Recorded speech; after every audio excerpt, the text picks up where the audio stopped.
mere ndị gboo na-enwere nwaanyị na-azụ ogbu efi. Nwaanyị adịghị egbu ọkụkọ. Nwaanyị adịghị egbu ewu, ọ dị egbu ebunu. Ị mara ife kpatara ya? Ka ọ ghara ịbụ oluo mgbe ọ ya agbata agada na-amụ nwa. Mmụọ ike nga agba ya ụgwọ ọbara ọ kwafuru nwere ọlụ na-abụ ọ na-alụ. Ọlụ izi ọ na-alụ bụ na ọ bụ onye nchekwa. Ọ na-ekworo ka gị bụ dike rie apa mma. Ife a na-agwa gị iwere anya ituluo obi gị na chee iche ife dịka 200 years ago. Mmadụ one bụ nwoke n'ala Igbo na-egekwe ntị oge ntị ebela aka ma ọ bụ ọkpa nọkọtago chee na-ehiche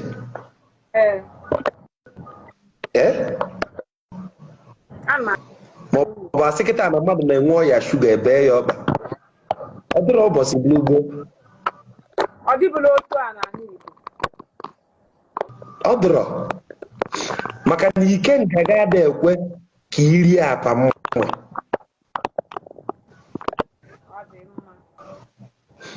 Ị na-anụ ife m na-ekwu? Ike nga nwoke ada ekwe ka ọ nwụọ ọlụsị. Ya bụ ife izi ike nga na-alụ.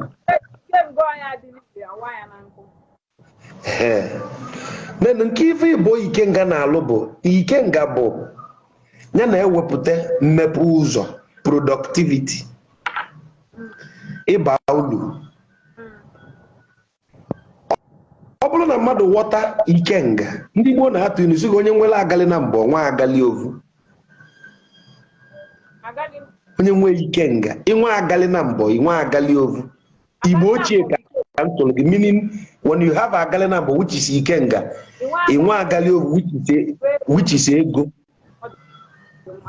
Eso agali ovu atụ na anọ.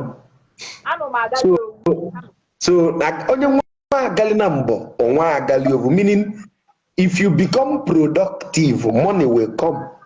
Okay. What I got the inu now? Onye nwe agali na mbọ nwe agali ovu. Okay. So which means ndị Igbo maale na the first thing nwoke ya eme na ndụ ya for money to come is to have skill set. Nwoke nwere ike nga. Nwoke nwere ike nga. Agụ ya wee na-alụ ọlụ. Agụ bụ agụ the infinity. The word agụ bụ from agụ infinity. Atụmatụ ọgụgụ isi dị n'isi ada agụ. So onye agụ dị n'isi wee nwee ike nga. Agali ovu bụ nothing to the person. Now, ife mere na ndị Igbo enwere ọlụ siri nne bụ na ive ike a na-emere onye ike nga ya kwa ọkụ. Ife ozi ike nga na-alụ kwa agwawo nga ife na-abụ ike nga na-alụ tata. Ife nke ịtọ ike nga na-alụ bụ ịgbalago osialị maka aka ọbala. Na-ege ntị. Ụbọchị bụrụ gboo nwaanyị ada alụ amị, meaning na nwaanyị ada eje ahịa mgbe gboo na Igbo. Ị mara ife kpatara ya? Nwaanyị bụ ife na-eweta ndụ. Nwaanyị na ọnọdụ kacha ukwu. Nwaanyị na-ewepụta ndụ. Nwaanyị na-ewepụta ndụ ama nji ụgwọ ọbala. Onye ọbụla na-eweta ndụ ada ewelu ndụ. Ya mere ndị gboo na-enwere nwaanyị na-azụ ogbu efi.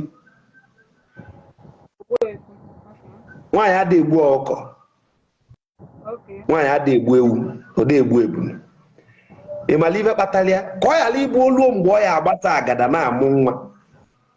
Mmụọ ike nga agba ya ụgwọ ọbara ọ kwafuru. Maka na nwaanyị enwere ike nga. Nwaanyị enwere ike nga. Onye na-enwe ike nga bụ nwoke. Ike nga nwaanyị bụ di ya ma ọ bụ nne ya. Ya mere na nwaanyị chọrọ isi ive, ọ bụ na ebunu ka e ejigbu di ya egbuolie Ikenga dị agbalị osiari maka ọbara ọkwafu. Ị na-aghọta? Maka na nke bụ anị, nwaanyị bụ anị. Nwaanyị ada akwafu ọbara maka na anị nwe mmadụ, anị ji ndụ, anị na-echebe. Ị na-anụ ka a na-akpọ mmadụ anị chebe, anị nwe. Nwaanyị bụ anị, nwaanyị adịghị eri ọbara maka na o nwere ike nga ya agbalị osiari. Ya mere ejebe ahịa, onye ọbụla egburu n'ahịa ada agụ ya dịka alụ ma ọ bụ ọchụ, maka na ike nga onye ọbụla ejekọba ahịa nata, onye ọbụla ewele egburu n'eli n'ude were awụ mme tụnye na ike nga ya wee kwụọ ụgwọ ọbara. I repeat, maka ndị be anyị na-alụ ọlụ egbe, mgbe ọbụla ijele ahịa wee gbuo mmadụ, anata ahịa nwoke ọbụla ewele ọbara wee jee mekwere ike nga ya aketi iyi ọja abalị. I nwere ife ịwọta imeche ebunu na-eri n'ude wee mee ike nga gị were ugwe na-awụ mme. Ifu m ka m kpu okpu, o nwere okpu na-ekpu ifu ugbene na-acha black and red dị na ya, ugbe na-asị na nnụnụ a na-akpọ awụ mme.